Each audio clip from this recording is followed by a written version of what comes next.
Stéphane Plaza a fait l'objet d'une enquête au sein du groupe M6 et du groupe de production Media One, alors qu'il est accusé de violence conjugale. Nicolas de Tavernost, le patron de la chaîne, s'est exprimé sur le plateau de BFM Business. Nouvelle information de taille dans l'affaire Stéphane Plaza.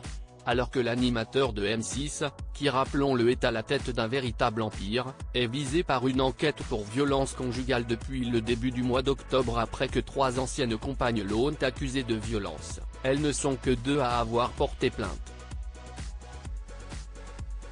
Il peut respirer un bon coup puisqu'il ne sera, a priori, pas écarté de l'antenne.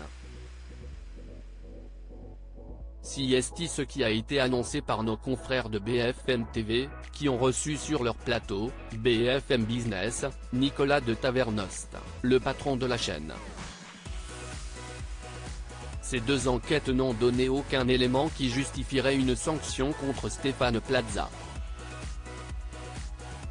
Je dirais même au contraire que ses collègues l'appuient plutôt, a-t-il expliqué, tout en assurant avoir pris, lui et ses collègues, l'affaire très au sérieux dès l'instant où ils en ont pris connaissance. Le soir même, nous avons commandité une enquête avec tous les gens qui travaillent avec lui. L'homme d'affaires a également précisé que son groupe agit toujours avec énormément de précautions sur ces sujets, surtout lorsqu'il est question de violence conjugale. Il nous est arrivé de mettre des personnalités importantes à l'arrêt, ça a été le cas d'un célèbre animateur d'incroyable talent. Ça a été le cas d'un acteur. Ce qu'on pourrait nous reprocher peut-être d'être allé trop vite, ces 2 personnes ont finalement obtenu un non-lieu.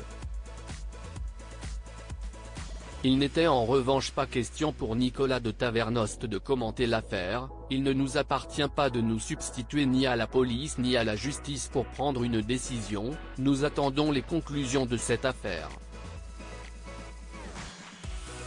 Rappelons que Stéphane Plaza réfute ces accusations. Ses avocats les ont qualifiées de diffamatoires et injurieuses, lors des premières accusations parues dans la presse.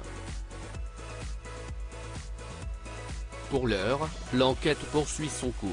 Rappelons que depuis 2 autres personnes ont déposé plainte contre les plaignantes pour harcèlement et cyberharcèlement. Stéphane Plaza reste présumé innocent des faits qui lui sont reprochés jusqu'à la clôture définitive du dossier.